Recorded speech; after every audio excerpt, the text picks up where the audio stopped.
सपने वो नहीं होते जो हम सोकर देखते हैं, बल्कि सपने वो होते हैं जो हमें सोने नहीं देते। कुछ ऐसे ही सपने लेकर इंदौर का एक लड़का, जिसने परिवार के खिलाफ जाकर अपने सपनों की एक अलग उड़ान भरी। हर माँ बाप का ये सपना होता है कि उसकी औलाद डॉक्टर बने, इंजीनियर बने या IAS ऑफिसर बने। कुछ ऐसे ही सपने पूरे करने निकले थे आशुतोष दास। अब इंजीनियरिंग कॉलेज में एडमिशन तो ले ली और निकल पड़े जिंदगी की दौड़ में भागने। कहते हैं ना, जिंदगी को हम अपने तरीके से जीते हैं। जैसे हम होते हैं हूबहू वैसे ही हमारी जिंदगी होती है। इंजीनियरिंग करने के साथ साथ ही उन्हें ग्राफिक डिजाइनिंग का काफ़ी शौक था, और चूंकि हेमंत बंसल से अच्छी दोस्ती थी तो उनके साथ एज अ ग्राफिक डिज़ाइनर काम करते रहे।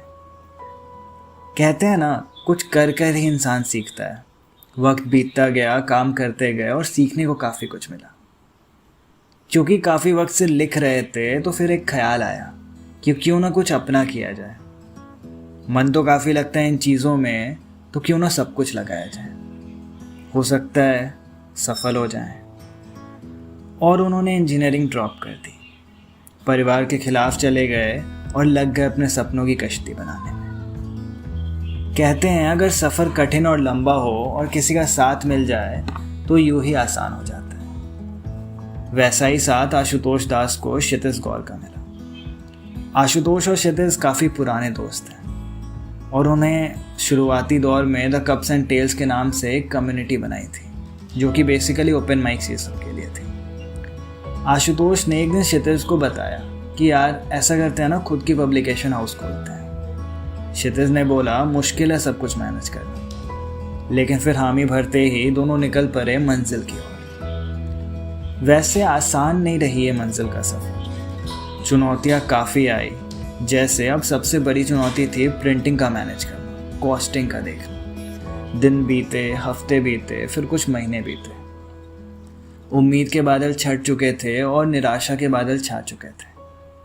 सफ़र तो काफ़ी लंबा तय करना था, मगर उम्मीद की एक किरण नहीं दिख रही थी और इन्होंने हार मान ली।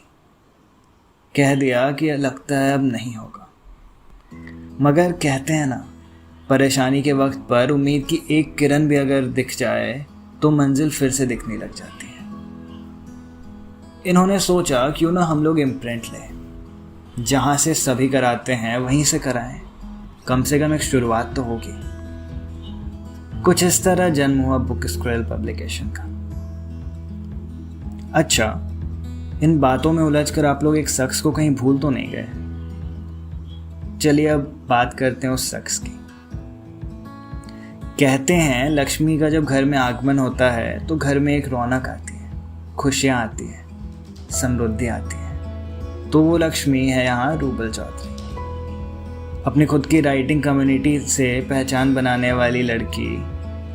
उसके भी काफ़ी बड़े सपने थे। खुद को मानो साबित करना तो उसने बचपन से ही ठान रखा था।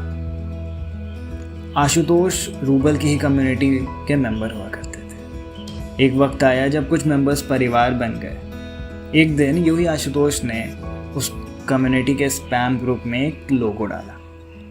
लोगो पर लिखा था बुक स्क्वेल पब्लिकेशन।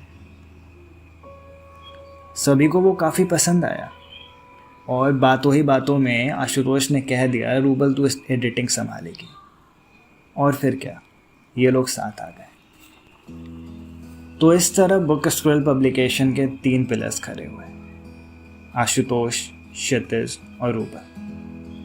अब आप सोच रहे होंगे कि 3 पिलर से इमारत कहाँ बनती है। वैसे सोच तो सही रहे हैं, मगर यहाँ एक चौथा पिलर भी है। पता है क्या? ये वो लोग हैं जिन्होंने शुरुआत से लेकर अभी तक बुक स्क्वेल पब्लिकेशन का साथ दिया है और खड़े रहे हैं। लोग जुड़ते गए, साथ मिलता गया, और फिर क्या, बुक स्क्वेल पब्लिकेशन ने अपने एक कामयाब साल पूरे कर लिए।